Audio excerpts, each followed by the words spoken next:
welcome back.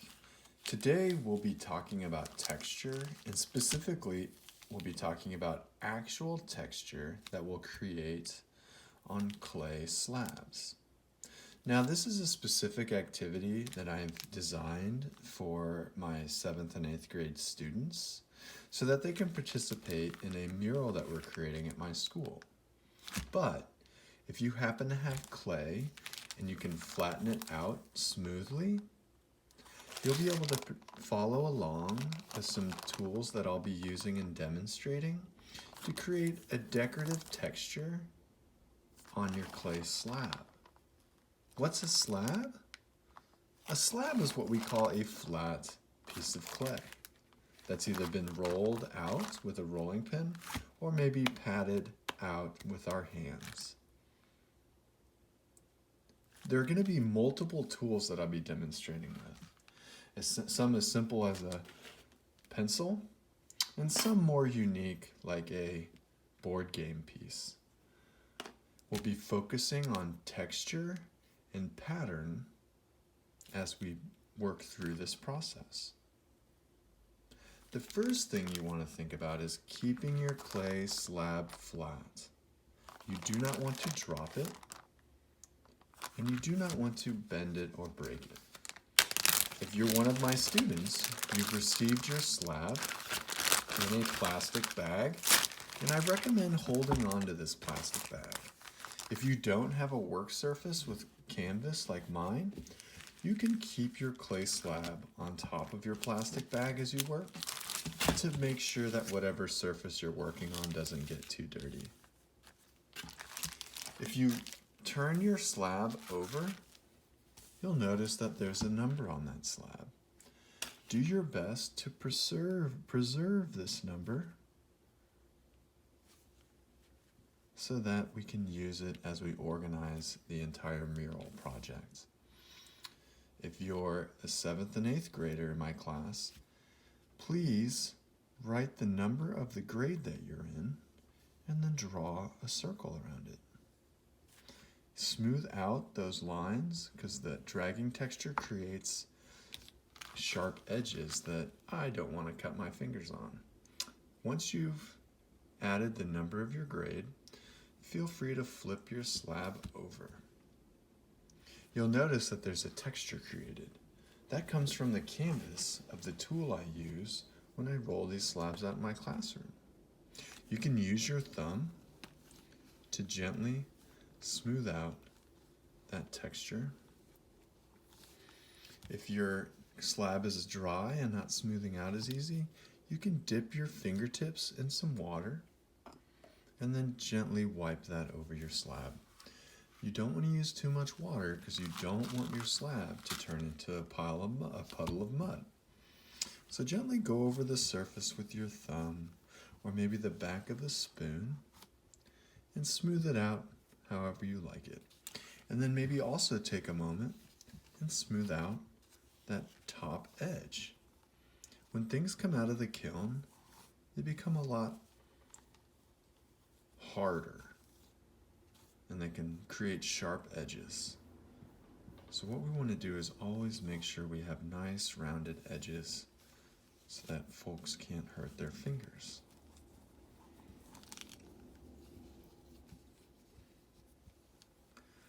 You also might have a tile that has a dark surface. This is from the newsprint that it was stored with in my classroom. This is okay.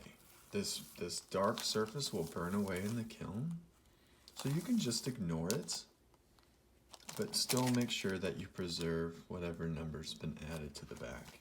If you don't have a number on either side, you can choose a side and just add the number of your grade to the back. Once our slab is smooth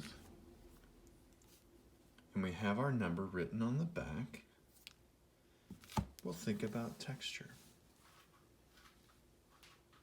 We're going to be creating texture by making impressions, which means we'll be pressing material straight down into the clay and then pulling it away.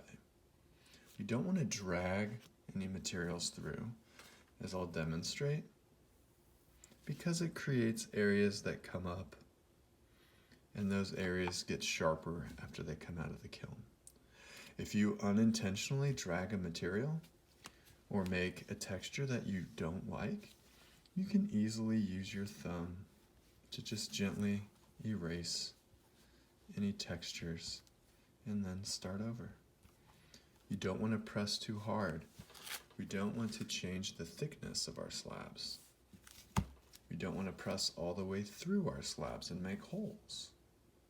We just want to gently press enough to make an indentation like that.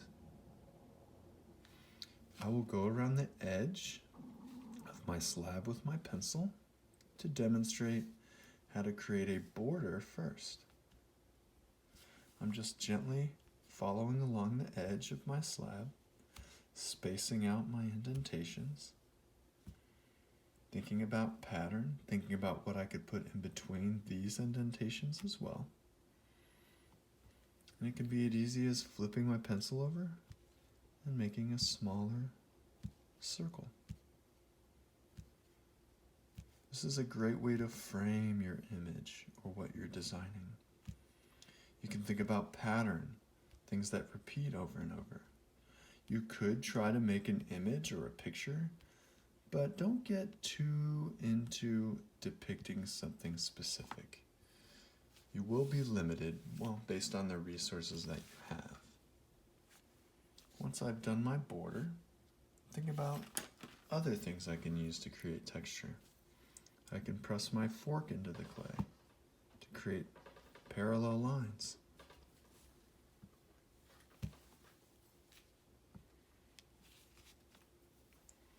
I have leaves that I've snipped from a houseplant that I can gently press into the clay with my fingers. If you have a rolling pin, you can use a rolling pin. Layering texture is a great way to create a compelling image.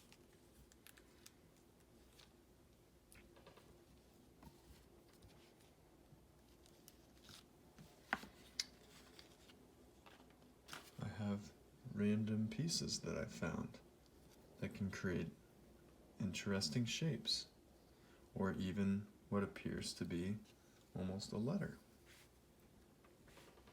Exploring the different angles we can use a tool. Pressing something in different ways creates different opportunities.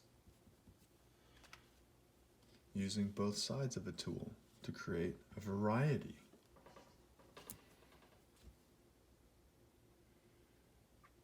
So you can think about creating a patterned image, but then also think about maybe putting your name in your design or an inspiring word. If you don't have letter stamps, like most of us, you can create a series of dots to create letters.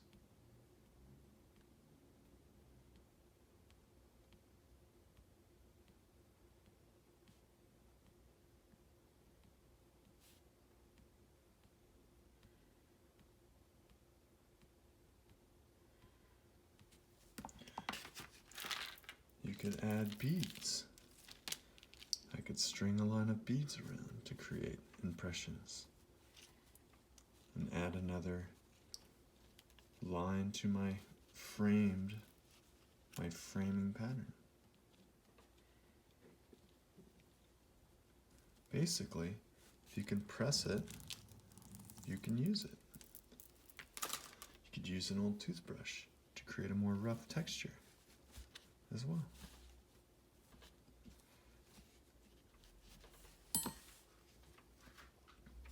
You notice that I obscured the letters, so I can always go back in and reapply a texture to make sure it stands out. Or I could just erase it altogether and think of a different strategy.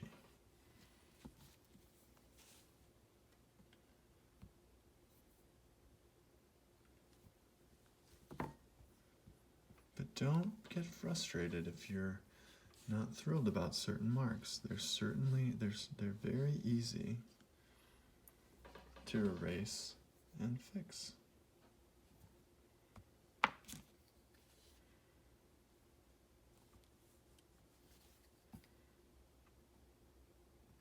If you don't want a word, that's okay. Avoid using color. I will be applying a glaze to your tiles based on what grade you're in. Here's an example of somebody who used their name with stamps.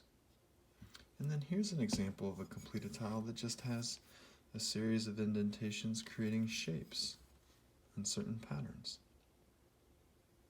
Once you're done with your tile, gently put it back in your bag. This will keep it preserved so that it won't dry out too quickly. And then return it to Salmon Bay K-8 School on a shelf by the eastern entrance to the school. And I will collect it, I will dry it out, I will fire it, and then I'll glaze it and fire it again. Once we have everybody's tiles together, we'll have completed our spectrum of colors. I hope you enjoyed this lesson. I hope you're able to participate. If you're not one of my students at Salmon Bay, I encourage you to explore the opportunities of texture. Thanks for joining me, and until next time, keep creating. Bye.